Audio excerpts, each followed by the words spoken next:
मोदी जी आपकी तो जीडीपी नीचे आ गई, आप कैसे देश का विकास करोगे? नेता बीजेपी में आ जाते हैं, बीजेपी वाले कांग्रेस में चले जाते हैं, इन लोगों वाले उसमें जाते हैं, जेजेपी वाले उसमें चले जाते हैं। ये तो इन्होंने एक बेरूपिया का रूप धारण कर रखे हैं। अरे तुझसे तू मेरी बात सुन ले, तेरे को उच्चारणा में तो बढ़ने नहीं देंगे।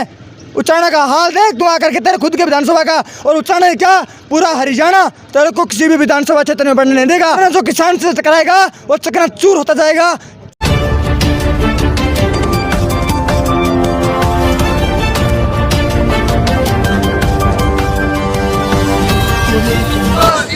किसानों को इंडस्ट्री के लिए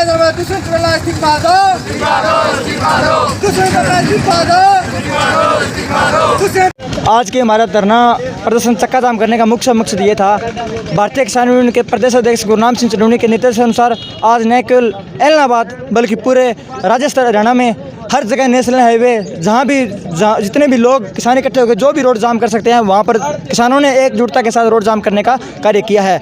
नंबर 2, जो कल शाम को मोदी जी प्रेस वार्ता के माध्यम से भी देश के किसानों को संबोधित करते, तो मुझे बड़ी शर्म आ रही है। देश के प्रधानमंत्री मोदी जी कह रहे हैं कि हम बिचौलियों को खत्म कर रहे हैं। मोदी जी को यह पता नहीं कि आज जो अगर किसान आड़ती के पास नहीं जाएगा, आड़ती किसान के पास नहीं आएगा, तो किसान का काम कैसे चलेगा? आज किसान को अपनी बेटी का ब्याह करना है, किसी बच्चे को पढ़ाना है, घर में कोई और दिक्कत परेशानी कठिनाई आ जाती है, या कोई खुशी का दिन होता है, किसान को अगर 2 रुपये चाहिए, 10 रुपये चाहिए, लाख रुपए चाहिए, तो किसान पे सबसे पहले आड़ती के पास जाता है, और आड़ती से अपने वो उस हाथों हाथ उस समय आड़ती उसको पैसे दे करके अपने घर भेजता है, और किसान घर में आकर के अपनी बेटी की शादी करता है, बच्चे की फीस भरता है। बहुत से ऐसे घरों में काम होते हैं जो किसान पैसे लेकर के आड़ती से और अपने काम निपटाता है। मोदी साहब कह रहे हैं बिचौलियों खत्म करते हैं। अरे बिचौली तो ये आड़ती नहीं, बिचौली तो और बहुत बड़े बैठे बीच में। क्या पूंजीपति बाहर के लोग आएंगे वो बिचौली नहीं होंगे? ऑनलाइन के बिचौली नहीं होता। सारा सिस्टम है जो पूंजीपति को हवाले करें। मोदी जी ने LIC बेच दी, रेलवे बेच दी, जो भी एयरपोर्ट है वो बेच रहे हैं, बड़ी बड़ी ट्रेनें बेच रहे हैं। अरे देश को लूट के खा गए। मोदी जी के 70 सालों में क्या किया? उन्होंने पता नहीं क्या किया, इन्होंने क्या किया। लेकिन आज देश के अंदर जो बेरोजगारी है वो बिल्कुल नीचे आ चुकी है। जो देश का किसान है, केवल किसान ही एक ऐसी है जिसकी जीडीपी प्लस में चल रही है। मोदी जी आपकी तो जीडीपी नीचे आ गई, आप कैसे देश का विकास करोगे? मुझे समझ नहीं आती। और रोजाना कहते हैं ये तो इनको कांग्रेस भड़का रहे हैं। अरे कांग्रेस नहीं है, किसान है। सारी पार्टियों क्या बीजेपी में कांग्रेस नहीं है? कांग्रेस वाले नेता बीजेपी में आ जाते हैं, बीजेपी वाले कांग्रेस में चले जाते हैं, इन लोगों वाले उसमें जाते हैं, जेजेपी वाले उसमें चले जाते हैं। ये तो इन्होंने एक बेरूपिया का रूप धारण कर रखे हैं। चुनाव के समय में इधर वाला इधर, इधर वाला इधर, किसानों को बेवकूफ़ समझ लिया। अब किसान जागरूक हो चुका है, और खासकर युवा पीढ़ी है वो जागरूक हो चुका है। कई कहते हैं इन पर केस कबाड़े हो जाएंगे, इनको नौकरियाँ नहीं मिलेगी। सबसे पहली बात तो ये कहना चाहूँगा साहब, 6 साल हो गए मोदी जी ने 2 करोड़ नौकरी प्रतिवर्ष देने की घोषणा की थी। आज देश के प्रधानमंत्री सबसे ऊंचे पद पर बैठा है। क्या उनको सोच समझ नहीं है कि जो 2 करोड़ की घोषणा की थी, आज 6 साल हो गए, 6 साल में 12 करोड़ नौकरी लगनी थी। हरियाणा सरकार का मुख्यमंत्री खट्टर साहब ने 1 लाख की घोषणा की थी कि 1 लाख प्रतिवर्ष नौकरी दूंगा बच्चों को। आज उनको भी 6 साल हो गए, 6 साल में लगभग 6 लाख नौकरी लगनी थी। आज हरियाणा का युवा जो सक्षम में एक मिट्टी गोली के रूप में सक्षम में काम दे दिया, 6,000 7,000 रुपये यहाँ पर लेकर आ गया। वो पढ़ाई भी छोड़ रहा है, कॉम्पिटिशन एग्जाम भी छोड़ रहा है, वो तो मरने पे आ गया। किसान के जो युवा पीढ़ी नौकरी लगनी थी वो तो यहाँ पर सड़कों में बैठी है, लगे हुए पीटी है। 1983 है, उनको घर बिठा दिया, वो सड़कों में बैठे हैं। कभी दुष्यंत चौटाला की कोठी कराव करें, कभी रणजीत सिंह कोठी करें। अरे दुष्यंत चौटाला जो आज चुनाव से पहले किसानों को कहा करते थे अभी हम किसान ही ऐसी हैं, आप हमें वोट दो, हम देवलाल की विरासत हैं। अरे मुझे शर्म आती है उस देवलाल की विरासत पर जो आज उस बीजेपी के साथ गठबंधन में बैठा है। किसान लाठियाँ खा रहा है, गोलियाँ खा रहा है। आज पूरा हरियाणा, पूरा पंजाब बंद है, केंद्र सरकार के खिलाफ लाम बंद है, लेकिन ये दुष्यंत इस्तीफा देने को तैयार नहीं है। अरे दुष्यंत तू मेरी बात सुन ले, तेरे को उच्चारणा में तो बढ़ने नहीं देंगे।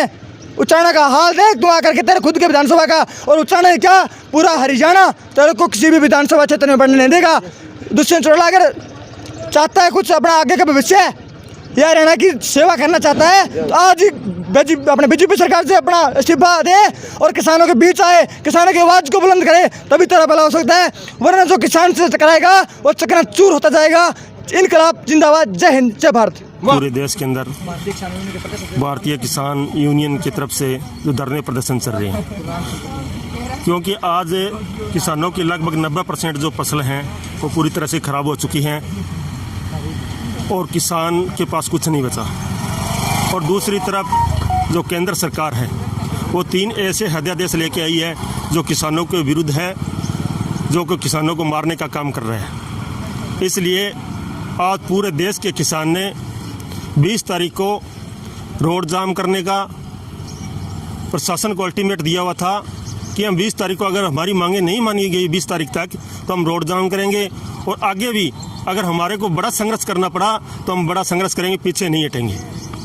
हमने कई बार सरकार को चेता दिया है, जब ये काले कानून सरकार हम पर थोप रही है और हम इसका विरोध कर रहे हैं भी, ये हमारे काम की चीज़ नहीं है, इससे किसान और कमज़ोर हो जाएगा और इसके अंदर जो पूंजीपति है, उद्योगपति है, जो बड़े बड़े अंबानी है, अंडानी है, वो और अमीर होते चले जाएंगे और किसान है बिल्कुल गरीब होता जाएगा।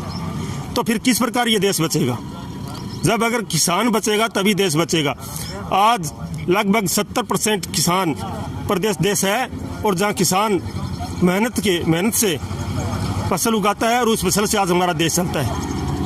तो हम सरकार से ये मांग करते हैं कि जो ये काला कानून 3 अध्यादेश लेके आई है, ये वापस ले।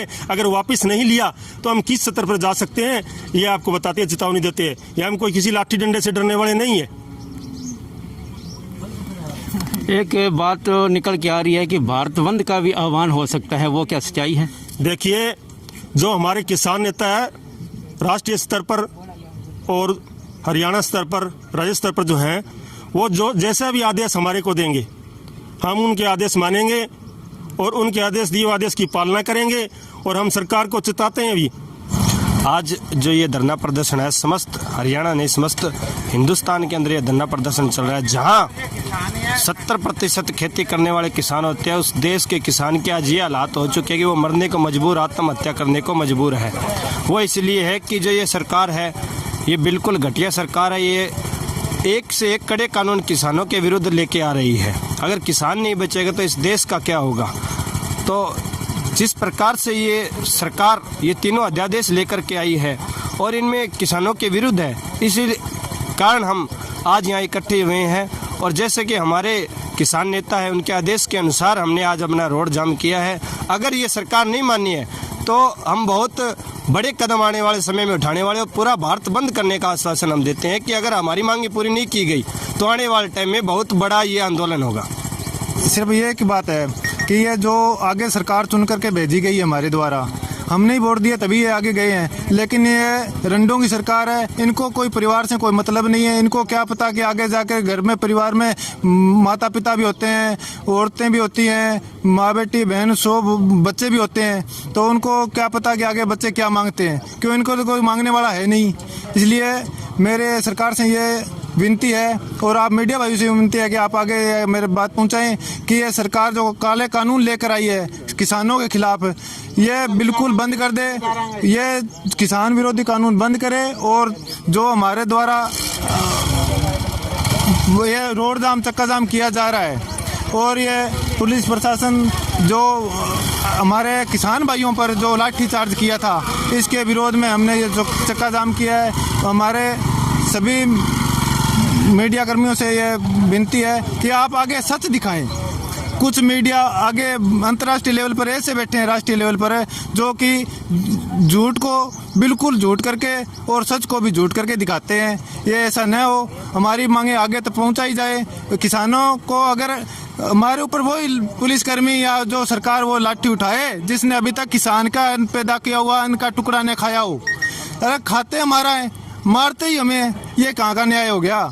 ये सभी से हमारी अपील है, किसान भाइयों से ज़्यादा से ज़्यादा संख्या में आकर के आगे आने वाली जो रणनीति होगी किसान की, जो सरकार के खिलाफ रणनीति होगी, उसके खिलाफ हमारे सहयोग दें। हम आगे होंगे, लाठी डंडे खाने के लिए भी तैयार हैं और आगे तक अपनी बात रखने के लिए भी तैयार हैं। बहुत बहुत धन्यवाद। केंद्रीय कैबिनेट मुर्दाबाद, मुर्दाबाद, मुर्दाबाद। केंद्रीय कैबिनेट मुर्दाबाद, मुर्दाबाद, मुर्दाबाद। किसान विरोधी सरकार मुर्दाबाद, मुर्दाबाद, मुर्दाबाद। किसान विरोधी सरकार मुर्दाबाद, मुर्दाबाद, मुर्दाबाद।